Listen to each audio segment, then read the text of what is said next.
그래서 오늘 어머니들과 간단한 테스트를 해볼 거예요. 학생들이 직접 학습을 하는 방법론들인데요. 네.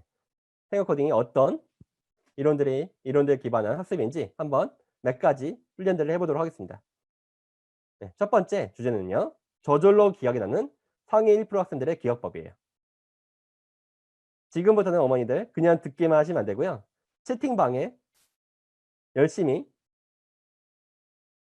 문제들을 풀어주셔야 돼요. 알겠죠? 네. 준비 다 되셨나요? 네, 그럼 시작해 보도록 하겠습니다. 제가 몇 개의 단어를 보여드릴 거예요. 그러면 적지 마세요. 적지 말고 머릿속으로만 한번 암기를 해보세요. 그러면 5초 드립니다. 준비, 시작. 5, 4, 3, 2, 1, 땡. 네. 채팅방에 적어주세요.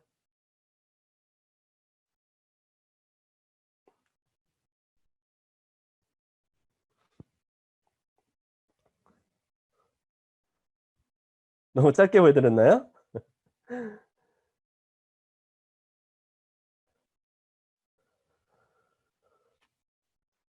네. 네, 당황하셨을 것 같은데요. 답을 한번 공개하겠습니다.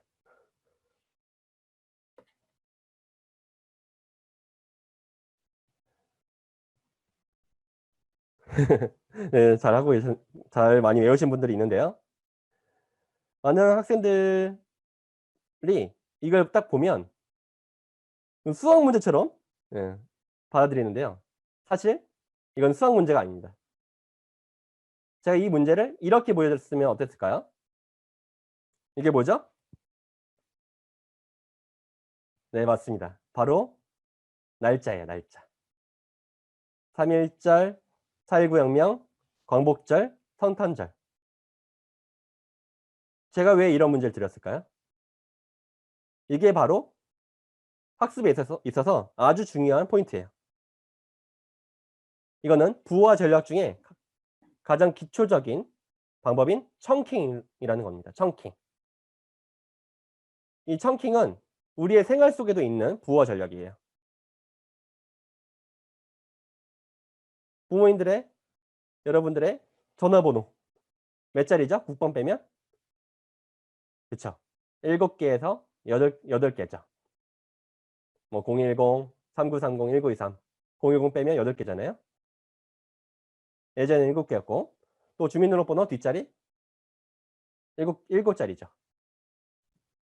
네, 그게 그냥 7개가 된 것이 아니라 바로 조지 밀러라는 프린스턴 대학교 교수의 논문으로 인해서 그렇게 된 겁니다. 네, 조지 밀러는요. 인간의 단기 기억의 총량이 7 플러스 마이너스 2개다 라고 해서 매직 넘버 7이라는 논문을 발표했습니다. 그냥 7개가 된 것이 아니라 근데 여기 중요한 거는 조지 밀러라는 힐이 중요한 것이 아니라 논문으로 인해서 7개 의미상의 덩어리라는 게 더 중요한 거예요. 조지 밀러는요. 즉 010, 3930, 1923 여기서 중간 중에 뭐가 있어요? 매직 넘버 7이라는 논문을 이건 몇 개의 의미상의 덩어리죠? 네, 그렇죠. 3개의 의미상의 덩어리인 거예요.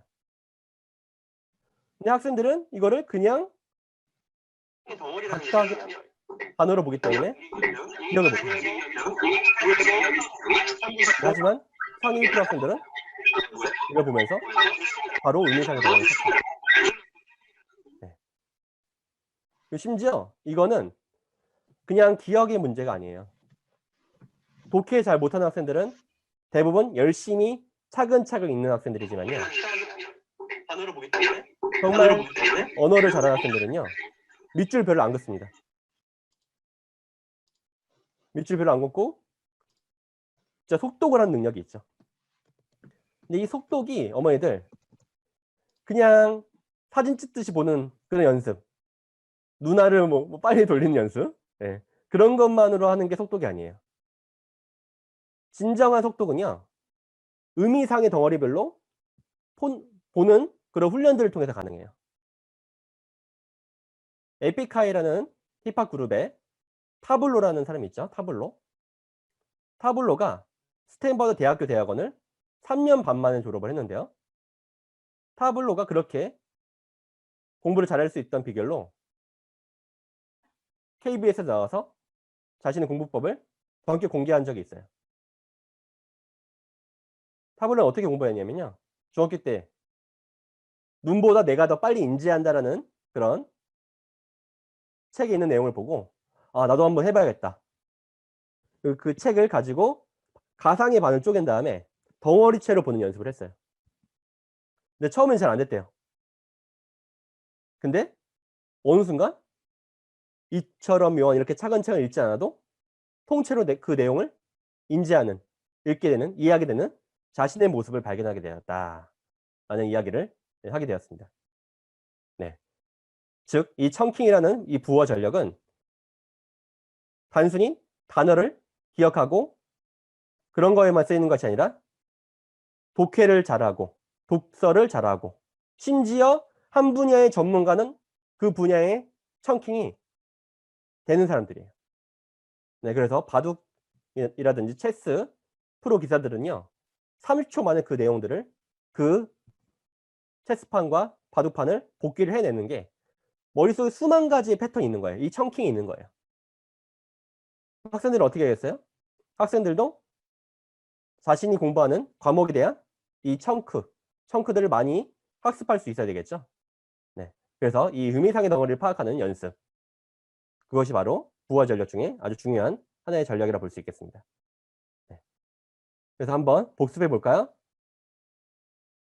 이 내용의 청크 한번 찾아보도록 하겠습니다. 네, 5초 드릴게요. 준비, 시작. 5, 4, 3, 2, 1, 땡. 네, 한번 적어보세요.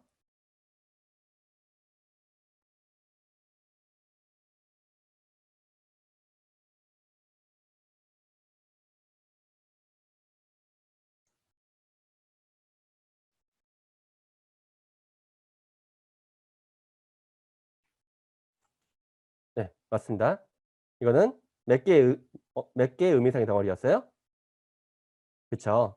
이거는 NGO, 코트라, 뉴욕, 아파트라는 4개의 의미상의 덩어리로 되어 있던 겁니다. 네, 많은 학생들은 이걸 보면서 암기를 하고 적을 때 이 코트라를 코리아라고 많이 기억을 해요. 그거 역시도 자신의 스키마를 발동시킨 거죠. 코트라를 아는 학생들은 별로 없을 거니까요. 그렇죠? 네. 그렇죠? 그래서 이거는 비정부기구, 무역진흥공사, 뉴욕, 아파트라는 4개의 의미상의 덩어리가 있던 청크였습니다. 네. 이런 식으로 생각 코딩은 가장 기초적으로 이 청킹 훈련을 하게 되고요. 실제로 이 청킹이라는 것은 영어 단어를 외울 때도 아주 중요한 포인트죠. 영어에도 어원이 있잖아요. 네, 그래서 연상기억법 물론 좋지만 제대로 된 영어 단어 학습은 어원 기반의 청킹을 활용한 영어 단어 학습이라고 볼 수 있겠죠. 네, 좋습니다. 이렇게 청킹 훈련을 알아봤고요. 이게 아주 부어 전략 중에 기초 훈련입니다. 다음은 또 다른 훈련으로 한번 넘어가 볼 건데요. 이번에는 제가 30초를 드릴 거예요. 아래 단어들을 적지 말고 머릿속으로만 한번 암기해 보세요. 갑니다. 준비, 시작.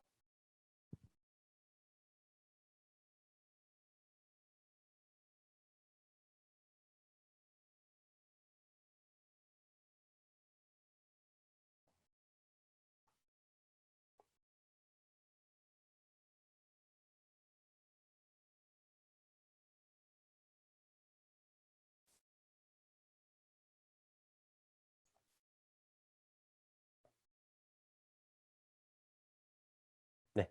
10, 9, 8, 7, 6, 5, 4, 3, 2, 1, 땡. 네. 한번 지금까지 외운 단어를 한번 적어보세요. 열심히 참가하신 분들에게는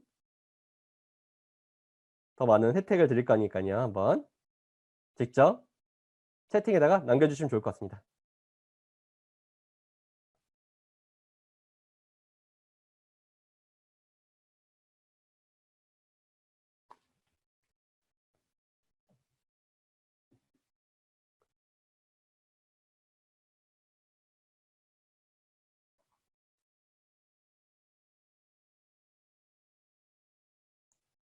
네, 좋습니다. 답을 한번 봐볼까요?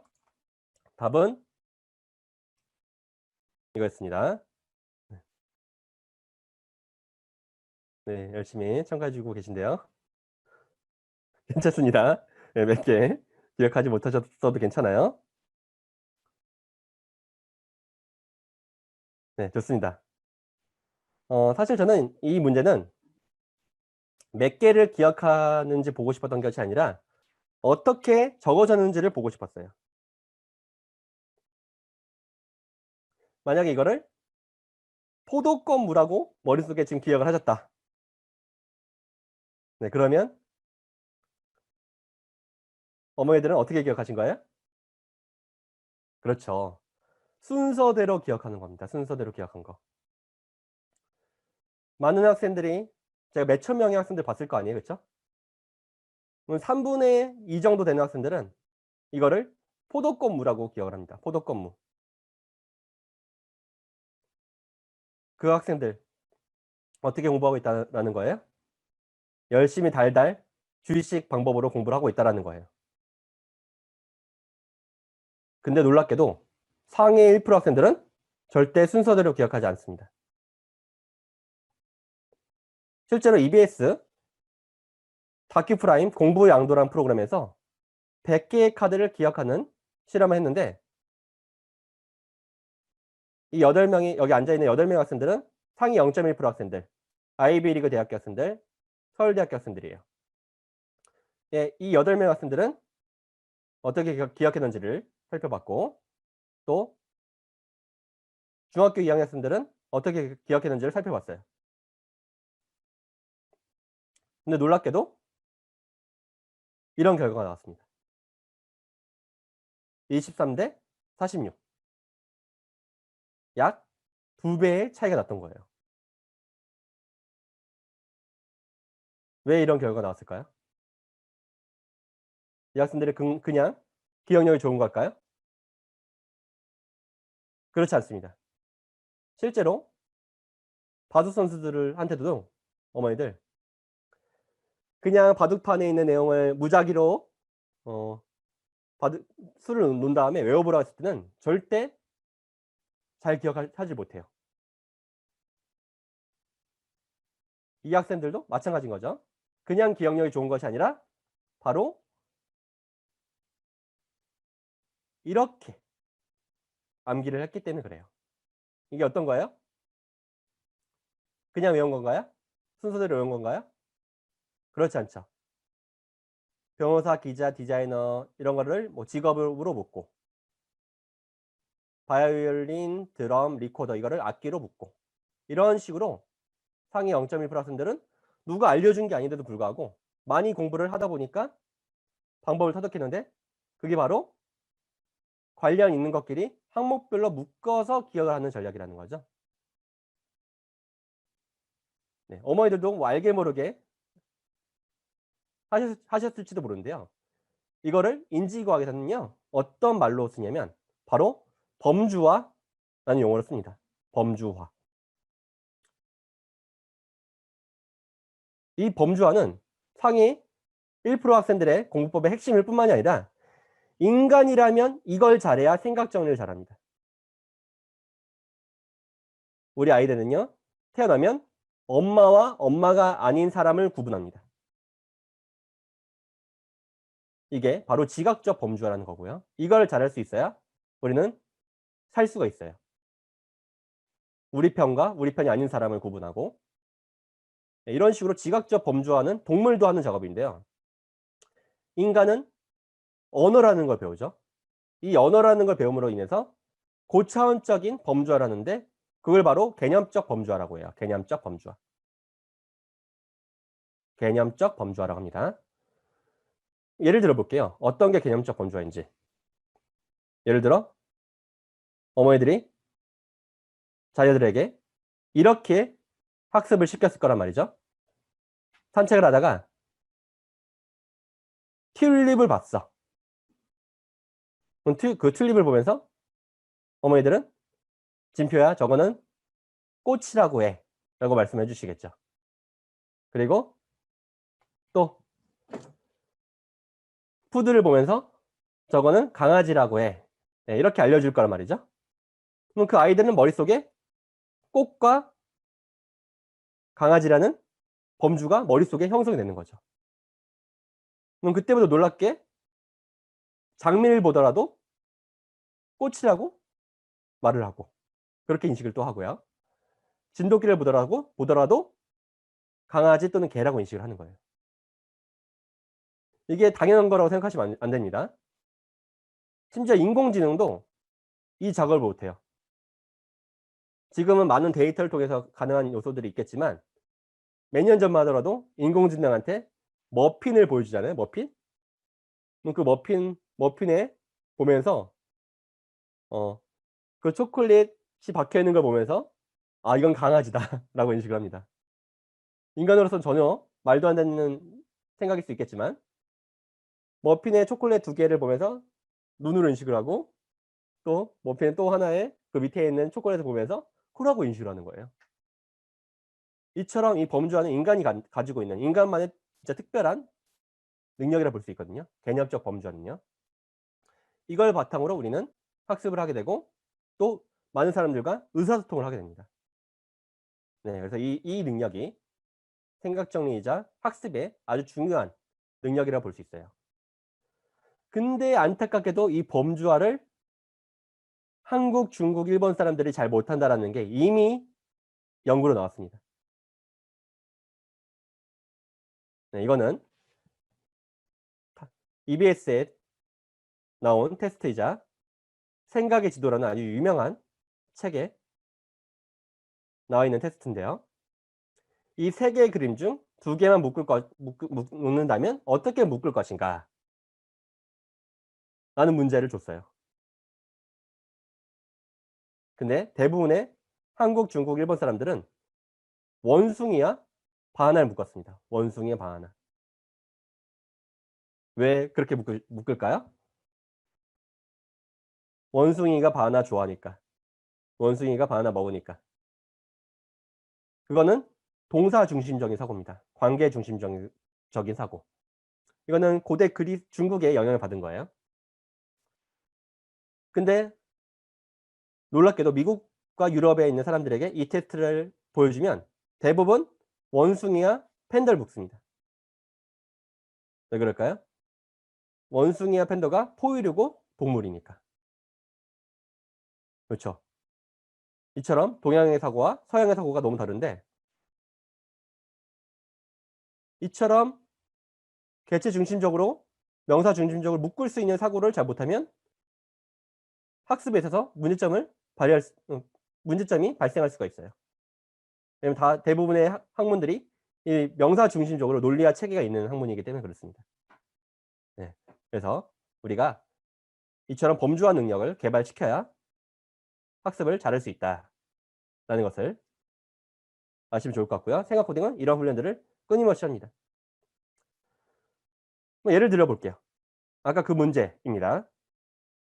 사과, 바나나, 오렌지, 딸기, 귤, 포도. 이걸 어떤 범주로 만들어 볼 수 있을까요?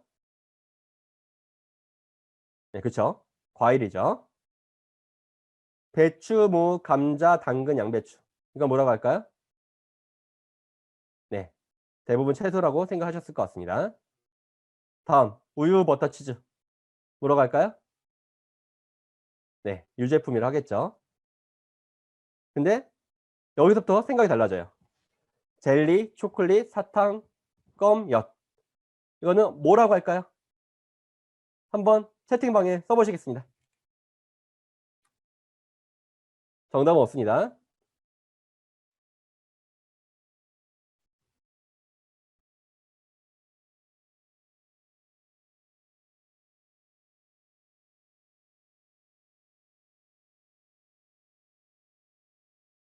네, 자유롭게 한번 써보세요. 많은 분들이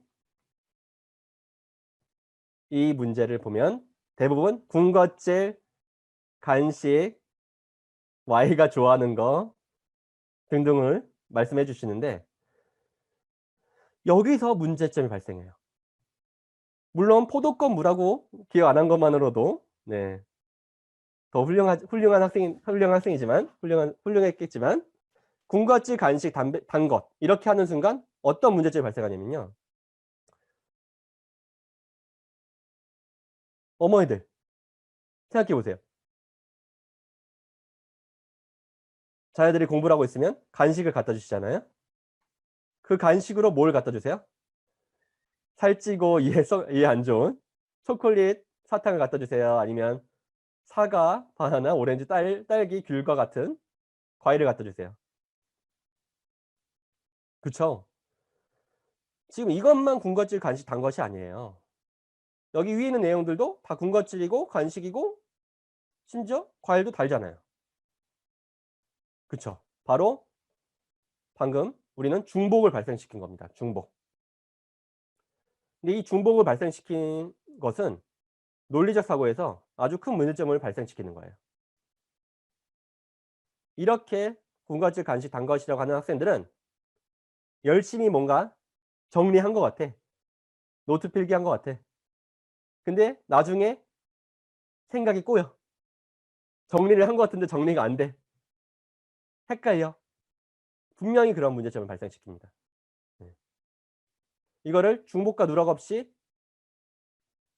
범주를 만들어 줬다면 이렇게 말해 줬어야 돼요. 과자류. 이 과자라는 말 모르는 분 있으세요? 근데 왜 말 못 하셨어요? 이게 어려운 단어인가요? 전혀 아니죠. 그렇죠? 네, 이처럼 우리는 범주한 능력, 중복과 누락 없이 범주한 능력이 많이 부족합니다. 네, 그래서 이 능력을 우리는 개발시켜야 되는데요. 실제로 이 능력이 있는 사람들이 회사에서 능력 있다고 평가받는 사람들이에요. 세계적으로 유명한 컨설팅 회사가 있습니다. 맥켄지 앤 컴퍼니라는 회사가 있어요. 그 맥켄지 앤 컴퍼니는 입사할 때부터 로지컬 띵킹, 논리적 사고의 능력을 훈련시키는데 그게 바로 중복과 누락 없이 사고하는 거예요. 알았죠? 이걸 잘해야 보고서 잘 쓰고 문제 해결 잘한다라고 평가를 받기 때문에 그렇습니다. 그래서 우리는 이 능력을 개발시켜야 되는데요. 그렇다면 한 번 더 문제 드릴게요. 그러면 과일과 채소를 합친 상위 범주 뭐라고 하면 좋을까? 한번 써보세요. 과일과 채소를 먹는 상위 범주.